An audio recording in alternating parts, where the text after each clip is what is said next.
ஹல்லேலூயா, தேவனுக்கு ஸ்தோத்திரம். நம்முடைய ஆண்டவராகிய இயேசுவின் நாமத்திலே உங்களுக்கு வாழ்த்துக்களை அறிவிக்கவும். பொழுது விடிஞ்சிருச்சு, எழுந்திருங்க, வாங்க தேவனுடைய வார்த்தைகளை தியானிப்போம் என்று உங்களை அன்போடு வரவேற்பதற்கும் நான் இங்க ஆயத்தமா இருக்கிறேன். நீங்க தேவனுடைய வார்த்தை கேட்க ஆயத்தமா? ஒரு சிறிய ஜெபம். பரிசுத்தரே, எமக்கு நன்றி ஆண்டவரே. ஒவ்வொரு காலையும் உம்மோடு தொடங்குவது நாள் முழுவதும் உம்முடைய வசனத்தை தியானிப்பது எங்களுக்கு எவ்வளவோ நல்லதாகவே. உம்முடைய வசனத்தை அலட்சியம் பண்ணாமல், உம்முடைய சமூகத்தை அலட்சியப்படுத்தாமல், உம்மை நேசித்து உம்மோடு உறவாடுகிற வாழ்க்கை எங்களுக்கு தரும்படியாக இயேசுவின் நாமத்திலே ஜெபிக்கிறோம் பிதாவே, ஆமென். தேவனுக்கு ஸ்தோத்திரம். இந்த வாரத்திலே நடந்த சம்பவங்களை குறித்து நாம் தியானித்துக் கொண்டிருக்கிறோம். ஞாயிற்றுக்கிழமை அவர் எருசலேமில் பிரவேசித்தது முதல் திங்கள், செவ்வாய், புதன் என்று வியாழக்கிழமைக்குள்ள வந்துவிட்டோம். நம்முடைய வேதத்துல பார்த்தோம் என்றால் இந்த நாளில்தான், இந்த இரவன்று அவர் கெத்செமனே தோட்டத்தில் ஜெபிக்கும் போது யூதாஸ் காரியத்தை அவரை முத்தமிட்டு காட்டிக் கொடுப்பது, வெள்ளிக்கிழமை காலைக்குள்ளே அவரை இரவுக்கு இரவே அவருக்கு அநியாயமான தீர்ப்பு செய்து காலையில 9 மணிக்குள்ள அவரை சிலுவையில் அறைந்துட்டாங்க. இந்த நாள் ரொம்பவும் முக்கியமான நாள். இது அநேக சம்பவங்கள், லாஸ்ட்ல எத்தனையோ விஷயங்களை தேவன் சீஷருக்கு கற்றுக் கொடுக்க விரும்பிய நாள் இது. உங்களுக்கு எதிரே இருக்கிற கிராமத்துக்கு போங்கள், அங்கே ஒருவன் தண்ணீரை சுமந்து கொண்டு வருவான். அந்த பஸ்காவை புசிப்பதற்கு நீங்கள் இடம் எங்கே இருக்கிறது, எங்கே ஆயத்தம் பண்ண வேண்டும் என்று நீங்க கேளுங்கள். அவர்கள் பொருட்களோடு கூட ஆயத்தப்படுத்தின ஒரு இடத்தை உங்களுக்கு காண்பிப்பார்கள் என்று சீஷருக்கு சொன்னார். இப்பொழுது கூட எருசலேம் சென்றால் அந்த மேல் வீட்டறை இன்னமும் அங்கேயே இருக்கிறது. அஃப்கோர்ஸ் அது பாழடைந்த நிலையில இருக்கிறது. அது ரொம்ப ரொம்ப அநேக ரெனோவேஷன்ஸ் நடந்து கொஞ்சம் டிஃபரெண்டாக இருக்கிறது. பட் அந்த மேல் வீட்டு அறையில்தான் ஆண்டவர் கடைசி முறையாய் அப்பத்தை எடுத்து அதை பிட்டு, இது உங்களுக்காக உடைக்கப்படுகிற என்னுடைய சரீரம், நீங்கள் இதை சாப்பிடும் போதெல்லாம் என்னை நினைவு கூறுங்கள் என்று அவர் சொன்னார். அதே போல் பாத்திரத்தை எடுத்துக்கொண்டு, இது உங்களுக்காக சிந்தப்படுகிற புதிய உடன்படிக்கையின் ரத்தம், நீங்கள் இதில் குடிக்கும் போதெல்லாம் என்னை நினைவு கூறுங்கள் என்று சொன்னார். அன்றைக்கு சீஷருக்கு சொன்ன வார்த்தைகளை இன்றைக்கு நாம் கூட நினைவு கூறும்படி நம்முடைய ஆலயங்களிலே பின்பற்றி கொண்டு இருக்கிறோம். ஒரு ஆச்சாரமா இல்லாமல் அர்த்தமுள்ள விதத்தில் பின்பற்றும் போது ஒரு ஆவிக்குரிய பலனை, கிறிஸ்துவின் அன்பை நினைவு கூறுவதன் மூலம் வருகிற உற்சாகத்தையும் எழுப்புதலையும் பார்க்க முடிகிறது. இங்கே அந்த அப்பத்தை பிடுவதற்கு முன்பு அநேக பாடங்களை அவர் கற்றுக் கொடுக்கிறார். இந்த சம்பவங்களை நம்ம முழுவதும் தியானிக்க இந்த அனுதின தியானத்துல நம்மாலே முடியாது. ஆகவே நீங்க இந்த அதிகாரங்களை பொறுமையா வாசிங்க. யோவானின் சுவிசேஷம் 13ஆம் அதிகாரம், மார்க்கு சுவிசேஷம் 14வது அதிகாரம், அதே போல லூக்கா சுவிசேஷம் 22ஆம் அதிகாரத்தில் இந்த சம்பவத்தை விவரமாக எழுதி வைத்திருக்கிறாங்க. முன்னும் பின்னும் நடந்த சில காரியங்களும் நாம் இங்கே பார்க்கிறோம். அவங்க அங்கு சென்ற ஆண்டவர் பக்கத்தில் யார் உட்கார வேண்டும் என்று அவங்க ஒருவரோடு ஒருவர் சண்டையிடும் போது, போட்டி போடும் போது ஆண்டவர் சொன்னார், உங்களில் யார் பெரியவனா இருக்க விரும்புவானோ அவன் பணிவிடைக்காரனா இருக்க வேண்டும். தேவனுக்கு முன்பு உங்களை தாழ்த்தி கொண்டால் தேவன் உங்களை உயர்த்துவார் என்கிற ஒரு பாடத்தை கற்றுக் கொடுக்கிறார். அது மட்டுமல்ல, என்ன செய்தார்? அவருடைய அங்கியை எடுத்து ஓரம் வைத்து ஒரு பாத்திரத்தில் தண்ணீரும் ஒரு டவலும் எடுத்துக்கொண்டு ஒவ்வொருவருடைய பாதத்தையும் சீஷரின் பாதத்தையும் கழுவ தொடங்கினார். இது என்ன ஆண்டவரே, நீங்க எங்க பாதத்தை கழுவது என்ன என்று பேதுரு கேட்டபோது, நான் உன்னை கழுவாவிட்டால் என்னிடத்தில் உனக்கு பங்கில்லை என்றார்.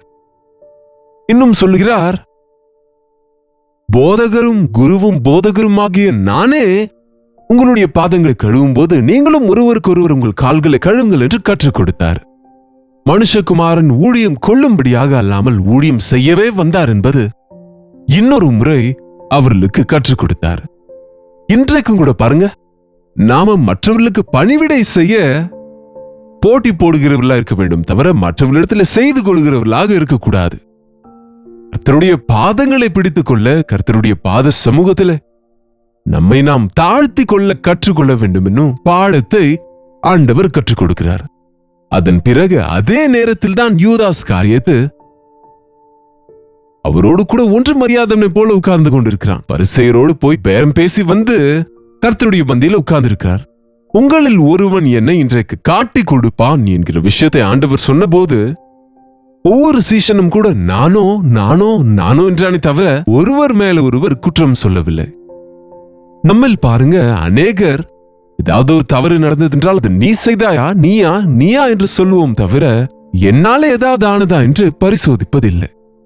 கர்த்தருடைய சமூகத்தில் இருக்கும்போது தவறுக்கு என்னுடைய பங்கு அதிலே என்ன? என்னுடைய பிள்ளை கெட்டு போனான் என்று சொன்னால் அதற்கு நான் தான் காரணமா? நான் கடிந்து கொள்ளவில்லையா? அல்லது என் பாவம் என் பிள்ளை மீது வந்ததா என்று யோசிக்காமல் இன்றைக்கு நாம பிள்ளைகளே குற்றம் சுமத்துகிறோம். அவர்கள் மேல சாபங்களை விடுகிறோம். ஆனால் எப்பொழுதும் கூட நம்மை நாம பரிசோதித்து நான் என்ன செய்தேன் என்று மனஸ்தாபப்படுகிறவர்களா இருக்க வேண்டும்.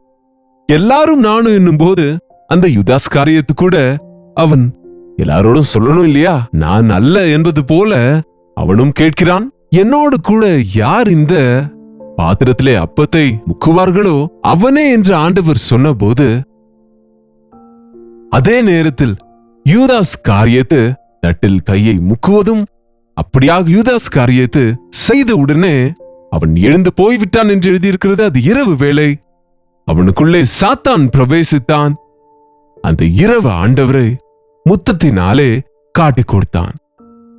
ஆனாலும் ஆண்டவருடைய அன்பை அந்த கெத்செமனே தோட்டத்தில் பார்க்கிறோம். காட்டிக் கொடுக்க வந்தவனை சிநேகிதனே என்று அழைப்பது, கொஞ்சமேனும் அவன் மீது ரௌத்திரம் இல்லாமல் கோபம் இல்லாமல் இருப்பதை கவனிக்கிறோம். அது மாத்திரமல்ல, ஆண்டவரை யாரும் காட்டி கொடுப்பதல்ல, யாரும் கைது செய்வதும் அல்ல. எனக்கு நானே என்னுடைய ஜீவனை கொடுக்க முடியும், நான் என்னுடைய ஜீவனை எடுத்துக்கொள்ள முடியும் என்று ஆண்டவர் சொன்னார். அந்த கெத்செமனே தோட்டத்தில் அவர் என்ன செய்தார்? அந்த இரவு அவர்கள் வழக்கத்தின்படி அந்த கர்த்தருடைய பந்தி நிகழ்வு முடிந்த பிறகு அவங்க ஸ்தோத்திர பாட்டை பாடுகிறார்கள். அதன் பிறகு எப்பொழுதும் போல கெத்செமனே தோட்டத்திற்கு வழக்கத்தின்படியாக சென்று அங்கே ஜெபிக்கிறாங்க. பேதுரு, யோவான், யாக்கோபை கூட கூட்டிக் கொண்டு சென்றார். நீங்கள் சோதனைக்குட்படாதபடி ஜெபியுங்கள் என்று சொல்லி கல்லெறியும் தூரம், அதாவது கொஞ்ச தூரம் சென்று அவர் தனியாக ஜெபம் செய்கிறார். நம்முடைய ஆண்டவர் நமக்காக, நம்முடைய பாவங்களுக்காக, அவர்களை சுமப்பதற்காக, சிலுவையை சந்திப்பதற்காக அவர் தன்னைத்தான் ஆயத்தப்படுத்திக் கொண்டார். தன்னுடைய மனதிலே உறுதிப்படுத்திக் கொண்டது போல இங்கு பார்க்கிறோம். அங்கே முழங்கால் போட்டு, பிதாவே, உமக்கு சித்தமானால் இந்த பாத்திரம் என்னை விட்டு நீங்கும்படி செய்யும், ஆனாலும் என் சித்தம் அல்ல, உம்முடைய சித்தமே ஆக கடவது என்று ஜெபித்தார். லூக்கா சுவிசேஷம் 22:42 அந்த வசனத்தை பார்க்கிறோம். அங்கே அவர் மிகுந்த வியாகுலப்பட்டு மிகவும் வேதனையோடு அவர் ஜெபிக்கும் போது அவருடைய வேர்வை இரத்தத்தின் பெருந்துளிகளாய் தரையிலே விழுந்தது என்று 44 வசனத்திலே, லூக்கா சுவிசேஷம் 22 44 வசனத்திலே பார்க்கிறோம். அவர் எதற்கு வியாகுலப்பட்டார்? பாவமறியாத ஆண்டவர் பாவத்தை சுமப்பது, பாவ தண்டனையை சுமப்பது அவ்வளவு சுலபம் அல்ல. ஒரு பாவத்தை நாம செய்த தவறை நாமே சுமக்க முடியாமல் இன்றைக்கு பாருங்க, சிலர் கொடூரமான காரியங்களை செய்து யாரோ ஒருவரை கொன்று அந்த மனசாட்சியின் சத்தத்தை தாங்க முடியாமல் தங்களுக்கு தாங்களே அவங்க போலீஸ் ஸ்டேஷன் சென்று ஒப்பு கொடுத்துக் கொள்ளுகிறாங்க, அல்லது அவங்களும் தற்கொலை செய்து கொண்டு மரித்து விடுகிறாங்க. காரணம், பாவத்தின் பாரம் என்பது மிக பயங்கரமானது. ஆனால் நம் எல்லாருடைய பாவமும் எல்லார் சாபமும் அவர் மீது வந்தபோது அந்த பாத்திரத்திலே அந்த பாவத்தின் தண்டனை கசப்பான தண்டனையாக இருக்கும்போது அவரதில் குடிப்பதற்கு மிகவும் கஷ்டமா இருந்தது போல, ஆனாலும் கூட என் சித்தம் அல்ல, உம்முடைய இஷ்டமே ஆக கடவது என்று வியாகுலப்பட்டு ஜெபித்ததாக ஆண்டவரை பார்க்கிறோம். சிலுவையிலே அவர் ரத்தம் சிந்தினார் என்று நாம் அறிவோம். ஆனால் அவர் கெத்செமனே தோட்டத்திலேயே மன ரீதியாக மனதிலேயே போராடி அவர் ரத்தம் சிந்தினார் என்பதை நாம கவனிக்கணுங்க. ரத்தத்தை கொடுக்கிற அளவுக்கு நேசித்த ஆண்டவரை நாம எவ்வளவு நேசிக்கிறோம்? அந்த அன்பை நாம உணர்ந்து அந்த அன்பிலே நாம நிற்கிற போது கிறிஸ்து செய்த அந்த பலியினுடைய அந்த பிரதிபலன் நம்முடைய வாழ்க்கையில உண்டாகும். இன்றைக்கு கிறிஸ்துவை போல வாழ்கிறவர்களா நாம் இருக்க வேண்டும் என்று நம்முடைய ஸ்தானத்தில் அவர் மரித்து அவருடைய ஸ்தானத்தில் நாம் இருக்க வேண்டும் என்று ஆண்டவர் பலியானார் என்கிற விஷயத்தை உணர்ந்து கொள்ளணுங்க. அதன் பிறகு அவர்கள் அந்த கெத்செமனே தோட்டத்திற்கு போவதையும், அந்த இரவு அவர் இன்னும் பேசிக்கொண்டு இருக்கையில அங்கே யூதாஸ் காரியத் வந்து முத்தமிட்டு அவரை காட்டிக் கொடுப்பதும் நடந்தது. இன்னொரு சம்பவத்தை கூட இன்னொரு சாப்டரிலே பார்க்கிறோம். பேதுருவை பார்த்து, சிமோனே, சாத்தான் உன்னை புடைக்கிறதற்கு கேட்டுக்கொண்டிருக்கிறான், ஆனாலும் உன் நிமித்தமாக நான் விண்ணப்பித்து இருக்கின்றேன். நீ சரிந்து விடாமல் நீ காக்கப்படும்படியாக உனக்காக ஜெபித்திருக்கிறேன் என்று சொன்னால், பேதுரு, என்ன ஆண்டவரே, நான் எந்த சூழ்நிலையிலும் உம்மை அறியேன் என்று மறுதலிக்க மாட்டேன். நான் மரணமாயினும் சிறையாயினும் ஆயத்தமே என்று அவர் தன்னுடைய சொந்த சக்தியோடு சொல்கிறார், அகங்காரத்தோடு சொல்கிறார். ஆனால் ஆண்டவர் சொன்னது போலவே 3 முறை அந்த இரவே ஆண்டவரை அறியேன் என்று பேதுரு மறுதலித்தார். ஆனாலும் கூட ஆண்டவர் பேதுருவை நோக்கி பார்த்தபோது, சேவல் கூவின போது ஆண்டவர் பேதுருவை நோக்கி பார்த்தார். அவன் வெளியே சென்று மனங்கசந்து அழுதான் என்று, மனஸ்தாபப்பட்டான் என்று நாம 22ஆம் அதிகாரம் லூக்கா சுவிசேஷத்துல பார்க்கிறோம். ஆமாங்க, நம்முடைய சொந்த சக்தியினாலே பாவத்தை ஜெயிக்க முடியாது, சோதனை ஜெயிக்க முடியாது. நமக்காக பிதாவின் வலது பாரிசத்துல இன்றைக்கு கூட விண்ணப்பம் செய்கிற ஆண்டவர் நிமித்தம், அவர் மீது சார்ந்து கொள்வது நிமித்தம், அவர் மீது விசுவாசம் வைப்பதன் மூலம் நாம் மன்னிப்பை அடைகிறோம், சோதனையை ஜெயிக்க முடியும். யூதாஸ் காரியத்தை ஆண்டவர் மன்னித்திருந்திருப்பார். ஆனால் அவன் ஆண்டவரிடத்திலிருந்து போய்விட்டு அவன் நான்று கொண்டு செத்தான் என்று நாம பைபிள்ல பார்க்கிறோம். ஆண்டவரிடத்துல திரும்பி வந்து என்னை மன்னியும் என்று கேட்டிருந்தால் அவனும் கூட மன்னிக்கப்பட்டு இன்னொரு இரத்த சாட்சியான சீஷனாக இருந்திருக்க கூடும். பாருங்க, எவ்வளவு தவறு செய்தாலும் என்ன செய்தாலும் உன்னை மன்னிக்க மாட்டார் ஆண்டவர் என்கிற எண்ணத்திற்கு இடம் கொடுக்காதீங்க. எத்தனை முறை அவரை காயப்படுத்தினாலும், எவ்வளவாய் அவருடைய வார்த்தையை மீறினாலும், எவ்வளவாக நீ உன்னுடைய இஷ்டத்தின்படி செய்து தேவனுக்கு தூரமானாலும், நீ மனம் திரும்பினால், அவருடைய பாத சமூகத்துக்கு வந்தால் மன்னிப்பதற்கு அவர் எப்பொழுதும் ஆயத்தமா இருக்கிறார். அவரை சித்திரவதை செய்த, அவரை தூஷித்த, அவரை அவமானப்படுத்திய அந்த ரோமன் சோல்ஜர்ஸையும் அவரை கேலி செய்த யாவரையும், பிதாவை தாங்கள் செய்கிறது என்னதென்று அறியாதிருக்கிறார்கள், இவர்களை மன்னியும் என்று சொன்ன ஆண்டவர் அவரோடு இருக்கும்படியாக அழைத்துக் கொண்ட சீஷரை மன்னிக்க மாட்டாரா? உன்னையும் என்னையும் அவர் தெரிந்து கொண்டிருக்கிறார். அவரை நம்பி இருக்கின்றோம், அவருடைய பிள்ளைகளாக வாழ்கிறோம். பிசாசின் சோதனைக்கு இடம் கொடுத்து நீங்க தூரமாகும் போது ஆண்டவருடைய அன்பை உணர்ந்து நீங்கள் மனம் திரும்பினால் உன்னை கூட ஆண்டவர் மன்னிப்பாருங்க. கெத்செமனே தோட்டத்திலே அவர் செய்த ஜபமும் விண்ணப்பமும் ஒவ்வொரு முறையும் நம்முடைய வாழ்க்கையில என்னுடைய சித்தம் அல்ல உம்முடைய சித்தமே ஆக கடவது என்று நம்முடைய சித்தத்தை அவர் கைக்கு ஒப்பு கொடுத்து அவருடைய சித்தத்தை செய்யும் போது அவர் நாமத்தை மகிமைப்படுத்த முடியும். இந்த காலை நேரத்திலே உங்களுடைய வாழ்க்கையில எப்படிப்பட்ட சூழ்நிலையில் இருக்கிறீங்களோ எனக்கு தெரியாது. இயேசு ஆண்டவர் உன்னையும் என்னையும் நாம் பிறப்பதற்கு முன்பே எவ்வளவாக நேசித்தாரோ, அவர் சிலுவையிலே செய்த தியாகத்தை நம்ம தியானிக்கும் போது, கிறிஸ்து நமக்காக மரித்தார். நாம் இன்னும் சத்துருக்களா இருக்கும் பொழுதே, இன்னும் அளவினரா இருக்கும் போதே அவர் நமக்காக மரித்தார் என்பது நிஜம் என்று நம்புவோம். ஆண்டவருக்கு நம்மை நாம அர்ப்பணித்துக் கொள்ளுவோம். ஜெபிப்போமா? பரிசுத்தரே, அன்புள்ள தகப்பனே, இன்னொரு முறை அப்பா உம்முடைய சமூகத்தில் எங்களை நாங்கள் ஒப்புக் கொடுக்கிறோம். ஆண்டவரே, அறிந்து அநேக முறை உம்மை திரும்பவும் காயப்படுத்துகிறவர்களாய், உம்முடைய வசனத்தை மீறுகிறவர்களாக இருக்கிறோம், உம்முடைய இருதயத்தை காயப்படுத்துகிறவர்களாக இருக்கிறோம். ஆனாலும் இன்னமும் எங்களை நேசிக்கிற ஆண்டவராய், எங்களுடைய வருத்தத்தை எல்லாம் உம்மீது எடுத்துக்கொண்டு எங்களுடைய சாபங்களை சுமந்து எங்களுடைய மரணத்தை நீர் விழுங்கி போட்டு எங்கள் பாவத்தின் பாரத்தை, எங்களுடைய பாவ தண்டனையை நீர் சுமந்ததற்காக உமக்கு நன்றி ஆண்டவரே. உம்மோடே கூட இருந்து கொண்டு உம்முடைய விஷயத்துல தடைப்படுகிறவர்களா இல்லாமல், உம்முடைய நாமத்தை வெட்கப்படுத்துகிறவர்களா இல்லாமல், உம்மை விற்று போடுகிறவர்களா இல்லாமல் உம்முடைய சாட்சிகளாய் உடைந்து நொறுங்கி இருதயத்தோடு தாழ்மையோடு வாழ்நாள் எல்லாம் உம்மை பின்பற்றுவதற்கு எங்கள் ஒவ்வொருவருக்கும் உதவி செய்யும்படியாக இயேசுவின் நாமத்திலே ஜெபிக்கிறோம் பிதாவே, ஆமென். நம்முடைய பிதாவாகிய தேவனுடைய அன்பும் குமாரனாகிய இயேசு கிறிஸ்துவின் கிருபையும் பரிசுத்த ஆவியானவருடைய அந்யோன்யமும் ஐக்கியமும் கூடி வந்திருக்கிற நம் அனைவருக்கும் எப்பொழுதும் சதா காலமும் துணையாக இருப்பதாக, ஆமென். தேவனுக்கு ஸ்தோத்திரம். இந்த சிலுவை தியானங்கள் உங்களுக்கு ஆசீர்வாதமாக இருந்திருக்கும் என்று நம்புகிறோம். நீங்க மத்தேயு, மார்க்கு, யோவான், மத்தேயு, மார்க்கு, லூக்கா, யோவான் சுவிசேஷத்திலே மொத்தம் 89 அதிகாரங்கள் இருக்கிறது. இந்த 89 அதிகாரத்திலே வெறும் 4 அதிகாரங்கள் மட்டுமே அவருடைய பிறப்பை குறித்து அறிவிக்கிறது. ஆனால் 4 சுவிசேஷத்திலும் இருக்கிற 4, 3, 12 அதிகாரங்கள் அவருடைய வாழ்க்கையிலே நடந்த கடைசி வாரத்திலே நடந்த சம்பவங்களை 12 அதிகாரங்களிலே விவரிக்கப்பட்டு இருக்கிறது. அப்படி என்றால் அவர் பிறப்பை விட அவருடைய சிலுவை மரணம், உயிர்த்தெழுதல் மிகவும் முக்கியமானதென்று உணர வேண்டும்.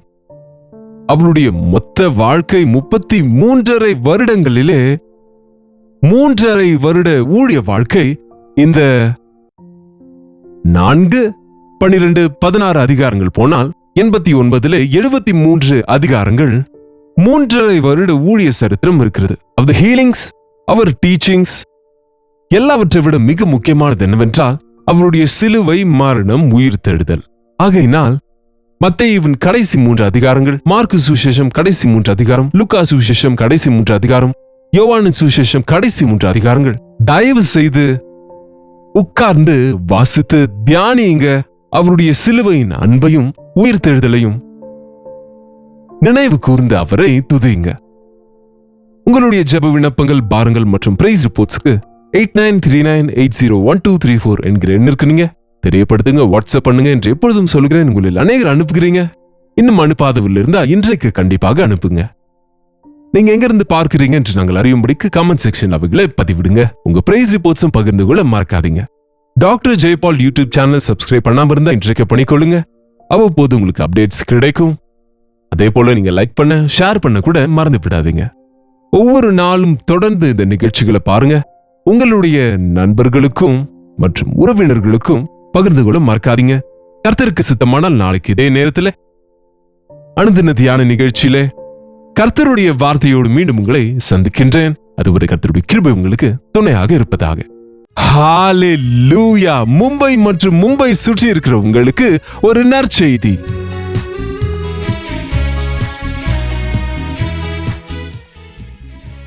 ஏப்ரல் 14ஆம் தேதி அன்று தாராவியிலும், அப்படியே ஏப்ரல் 15ஆம் தேதி அன்று கோரேகாயன்லையும் 2 இடங்களிலேயும் 2 ஈவினிங்ஸ் கெட் டுகெதர்ஸை ஏற்பாடு செய்கிறோம். ஹிந்தியில வசனத்தை கேட்கிற உங்களை, தெலுங்கு மக்களை, தமிழ் மக்களை, மற்ற மொழி பேசுகிறவர்களையும், வசனத்தினாலே பலப்படுகிற உங்கள் அனைவரையும் நேரடியாக பார்க்க வேண்டும் என்று, உங்களுக்காக ஜெபிக்க வேண்டும் என்று வாஞ்சையோடு தேவனின் பிரசன்னத்தை நாம் எல்லாரும் அனுபவித்து கர்த்தர் கொடுக்கிற தேவ செய்திகளை கேட்பதன் வழியாக, கர்த்தரை துதித்து ஆராதிப்பதன் வழியாய் பெரிய எழுப்புதலை பார்க்க வேண்டும் என்று ஜெபத்தோடு வருகிறோம். நீங்களும் ஜெபத்தோடு கூட வாருங்கள். கவனிங்க, ஏப்ரல் 14ஆம் தேதி அன்று தாராவியிலே மார்னிங் ஸ்டார் ஸ்கூலிலே, அந்த ஸ்கூலுடைய வளாகத்திலே மாலை 6 மணியிலிருந்து 10 மணி வரைக்கும் ஒரே செஷன். அதே போல 15ஆம் தேதி புதன்கிழமை மாலை 6 மணியிலிருந்து 10 மணி வரைக்கும் கோரேகாவனில் இன்னொரு கெட் டுகெதரை ஏற்பாடு செய்திருக்கிறோம். உங்களுக்கு எது அனுகூலமோ அல்லது 2 இடத்துக்கும் வந்து முழுமையான ஆசீர்வாதத்தை பெற்றுக்கொள்ளுங்க. தாராவிலே முகவரியை கவனிங்க. Morning star school near Sion railway station, Dharavi, Mumbai. April 14ஆம் தேதி மாலை 6 மணியிலிருந்து 10 மணி வரைக்கும். மேலும் விவரங்கள் உங்களுக்கு வேண்டுமென்றால் கீழே இருக்கிற QR கோடை ஸ்கேன் பண்ணிக்கொள்ளுங்க அல்லது திரையில இருக்கிற இந்த நம்பர்களுக்கு தொடர்பு கொண்டு விவரங்களை பெற்றுக்கொள்ளுங்க.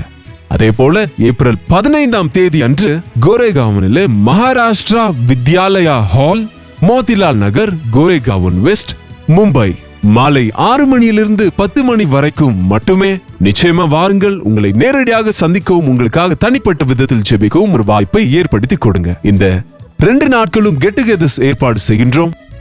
இந்த விஷயங்களை ஞாபகப்படுத்திக் கொள்ளுங்கள். உங்க நண்பர்களையும் உறவினர்களையும் அனைவரையும் கூட்டிக் கொண்டு வாருங்கள். அதிகமான ஆசீர்வாதத்தை பெற்றுக் கொள்ளுங்கள். நிச்சயமா வருவீங்க இல்லையா?